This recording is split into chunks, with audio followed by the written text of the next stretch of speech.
تمام لوگوں سے کہنا چاہتا ہوں، ان سیاستدانوں سے، ان سیاسی جماعتوں سے، فوج سے، اسٹیبلشمنٹ سے، بیوروکریسی سے،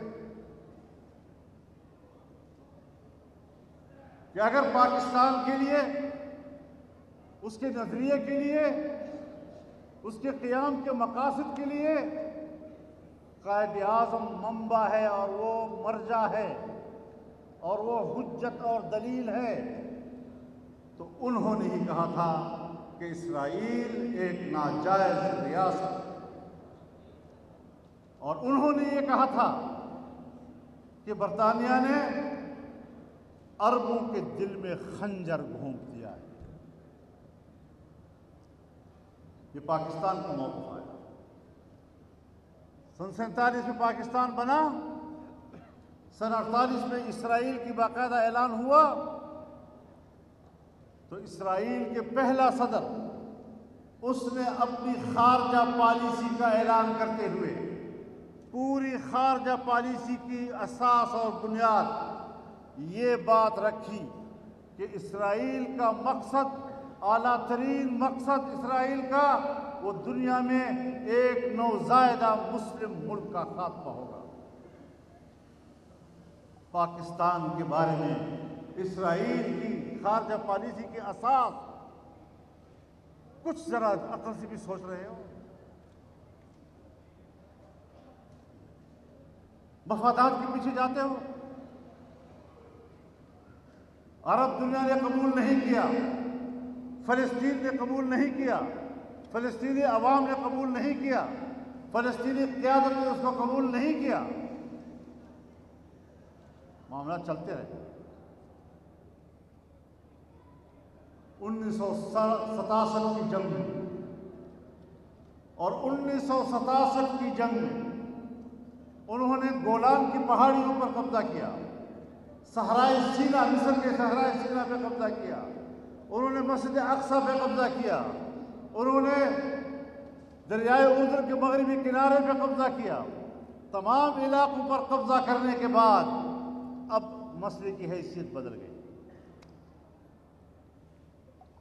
اب سوال پیدا ہوتا ہے کہ کوئی ملک جب دنیا میں تسلیم کیا جاتا ہے تو اس ملک کا حدود اربع معلوم ہونا چاہیے۔ پاکستان نے اگر انڈیا کو تسلیم کیا تو عمومی طور پر ہمارا اور ان کا سرحد معلوم ہے، کشمیر کے تھوڑے سے حصے میں اختلاف تھا، ہم نے ایک دوسرے کو تسلیم کیا لیکن تنازع برقرار رہا۔ لیکن اب جب آپ کا حدود اربع ہی نہیں ہے تو پھر اقوام متحدہ کی قرارداد آئی، اور اقوام متحدہ کی قرارداد نے سن 1967 کی جنگ میں عرب سرزمین پر قبضے کو ناجائز قرار دیا اور اسرائیل سے اس علاقے کو خالی کرنے کا مطالبہ کیا۔ اب آئیں پاکستان کے کشمیر پر موقف اور فلسطین کا اسرائیل کے بارے میں موقف، عربوں کا اسرائیل کے بارے میں موقف، اس میں یکسانیت آ جاتی ہے۔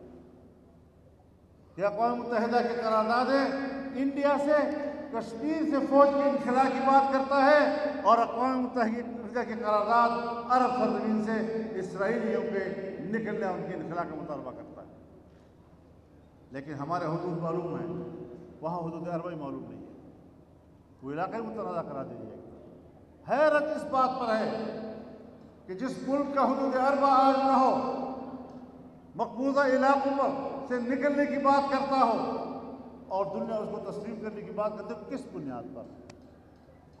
اور جب اقوام متحدہ اس کو متنازع علاقہ قرار دیتا ہے تو پھر امریکی صدر ٹرمپ کو کیا حق پہنچتا ہے کہ وہ اسرائیل میں اپنا سفارتخانہ متنازع علاقے القدس میں قائم کرنے کی بات کرتا ہے؟ سارے سوالات ہیں، مسئلے کو ہمیں سمجھنا چاہیے۔ اب ایسی تمام صورتحال میں آج تک اقوام متحدہ کی قراردادوں پر وہ عمل نہیں کر رہا، اور صرف عمل نہیں کر رہا، اسرائیل نے ایک بیان دیا کہ ہم جہاں پر پہنچے ہیں اور جہاں پر آج ہماری فوجیں ہیں یہ ہماری دفاعی ضرورت ہے۔ جب اس نے ایک دفعہ اس کو دفاعی ضرورت قرار دے دیا، اس کا معنی یہ ہے کہ وہ اقوام متحدہ کے قرارداد کو مسرت کر چکا ہے۔ اب دنیا ذرا سوچے تو صحیح، اقوام متحدہ کہاں ہے؟ اقوام متحدہ کی قرارداد کہاں ہے؟ مسلم دنیا کو اس میں ہچکچا رہی ہے معاملات میں، تذبذب کا شکار کیوں ہو گئے؟ ہمارے لیے کیوں دل میں یقین ہو گئے؟ عرب دنیا کیوں تقسیم ہو گئی؟ انور السادات نے کیوں کیمپ ڈیوڈ کا دعوت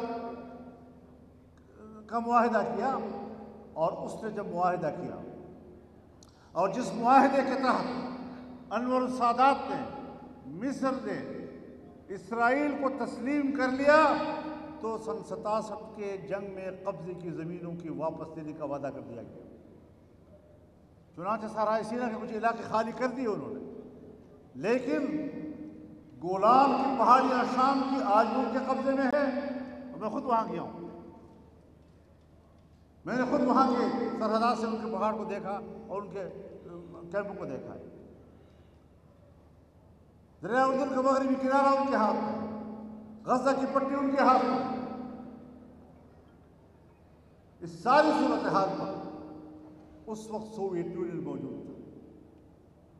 امریکہ کے مقابلے میں ایک سپر طاقت دنیا میں موجود تھی،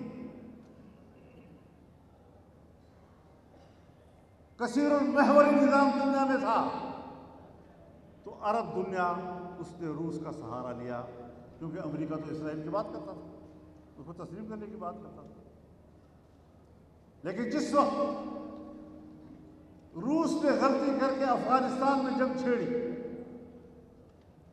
اور صرف جنگ ہی نہیں چھیڑی، اس سے سوویت یونین بکھر گیا، ٹوٹ گیا، دوبارہ ایک رشین فیڈریشن کا روپ دھار لیا، ایک کمزور پوزیشن میں آ گیا، اور امریکہ یک محوری نظام بن گیا، یک قطبی نظام دنیا میں آ گیا۔ تو اب دنیا حیران تھی کہ اب ہم کدھر جائیں؟ یہ جو آپ دیکھ رہے ہیں، کچھ عرب ممالک کے خیالات میں اور ان کے کردار میں تھوڑی سی کمزوری آئی ہے، یہ اس زمانے سے شروع ہوئی۔ یہ پاکستان کے اداروں میں بھی جو کمزوریاں آئی ہیں سوچ کی، وہ اس زمانے سے شروع ہو گئی۔ لیکن میرے محترم دوستو، دنیا میں صرف حکمران نہیں رہتے، دنیا میں عوام بھی رہتے ہیں، اور مسجد اقصیٰ یہ صرف فلسطین کا مسئلہ نہیں ہے، یہ امت مسلمہ کا مسئلہ ہے۔ جس طرح حرمین شریفین امت مسلمہ کا مسئلہ ہے، اور ہم نے سعودی عرب کو یقین دلایا ہے کہ حرمین کے تحفظ میں پاکستان کا بچہ بچہ آپ کے شانہ بشانہ ہو انشاءاللہ۔ اسی طریقے سے ہم نے فلسطین کو بھی یقین دلایا ہے کہ مسجد اقصیٰ کی آزادی کے لیے ہر مسلمان کٹنے کے لیے تیار ہو۔ موقف واضح ہونا چاہیے۔ آپ شکایت کر رہے تھے ہمارے اویس نورانی صاحب، اور بیچارے نے خواہ شہباز شریف کو ڈانٹ لیا۔ اس کی حکومت کب ہے؟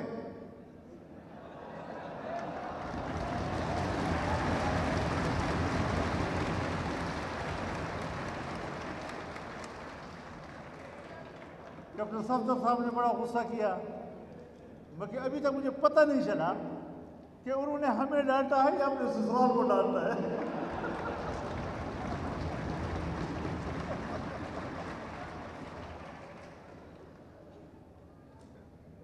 تو حکومت جس کی ہے ان کی